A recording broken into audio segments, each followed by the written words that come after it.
It was November 24, 1971, the year before. A group of students had been protesting the Vietnam War at a college campus in Oregon. A student named Robert Rackstraw had been arrested during one of these demonstrations, something that stayed on his record.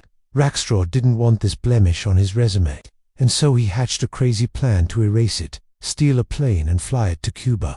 He wrote down a list of items he needed, such as a pilot's license and a gun, and then he waited for inspiration to strike.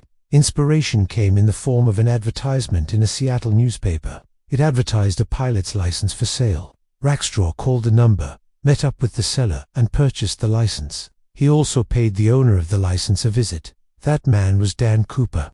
2 months later, on November 24, 1971, Cooper bought a ticket for Northwest Orient Airlines Flight 305 from Portland International Airport to Seattle. He was wearing a dark suit, a white shirt, a black briefcase, sunglasses, and a black raincoat.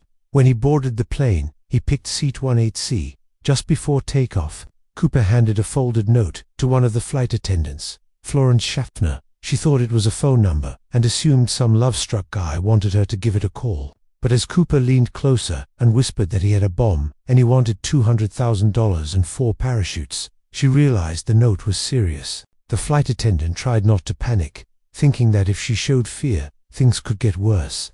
But when Cooper continued to hand out notes, including one for the pilots detailing his demands, she knew there was no avoiding the situation. Cooper wasn't trying to hide. He kept raising his right hand above his head so the crew could see he wasn't holding a weapon. And while his tone was calm, he gave clear instructions about what he wanted and what would happen if those demands weren't met. When he received his ransom money, he told the passengers to leave through the rear of the plane. And when they did, he asked the flight attendant if they were all gone. When she confirmed they were, Cooper said, "Thanks for everything, folks." But before she could respond, he ordered her to close the cargo door and buckle it. When the plane landed at Seattle, Cooper relayed his next set of demands, which included a fuel truck to refuel the plane after it landed. But before that, he asked for the passengers to be allowed off the plane. The FBI had managed to secure the money and the parachutes, but no one was willing to risk the possibility of a bomb detonation. So the passengers were let off. But the FBI warned them not to leave the area, saying it was for their own safety. But Cooper wasn't done yet. He told the crew to start the engines and head south toward Mexico City. This is where things got crazier. Cooper asked the pilots to fly low and slow, keeping the rear airstair door unlocked, and when they reached the predetermined altitude, he would signal for them to lower the stairs. He said he was going to jump out, and he needed the door open to do so. The FBI alerted the media, and soon the whole country was listening to the radio as they followed the plane's path.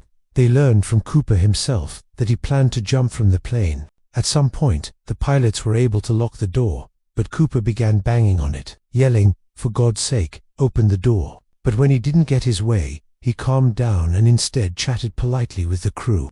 Cooper jumped from the plane sometime between 8:15 p.m. and 10:15 p.m. The exact time was never determined, nor did anyone actually see him jump.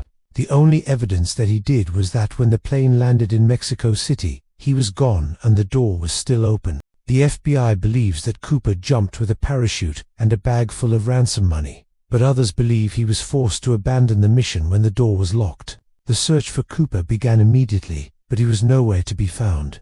For weeks, the FBI chased leads, following up on tips and tracking Cooper's path. They focused on the woods around the crash site, but Cooper's body was never found. It's possible he landed somewhere else and was never found. On top of that, it's possible that he didn't make it, but the harsh weather conditions made recovery unlikely regardless of whether he lived or died. At first, the FBI believed Cooper had perished during the jump, but when they discovered a small amount of the ransom money near the Columbia River in 1980, they changed their minds. They now believe that Cooper not only survived the jump, but he deliberately hid some of the money to throw off investigators. But if Cooper had survived, why didn't he claim the rest of the money?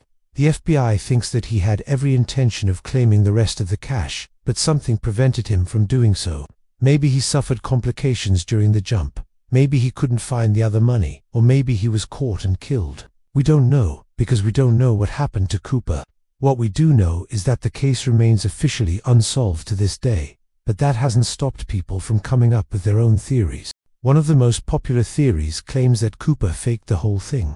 This theory says that Cooper had staged the entire thing with the help of the pilot, Dan Cooper. The two of them planned to meet up with the money in Mexico. But this theory doesn't explain why Cooper would risk his life and the lives of everyone else on the plane for $1 million or so. If he was willing to kill 30 people to get that kind of money, he would have easily accepted the risk of a jump. This theory also conveniently gives Cooper a motive. He can use the money to pay for a new identity and start a new life somewhere far away.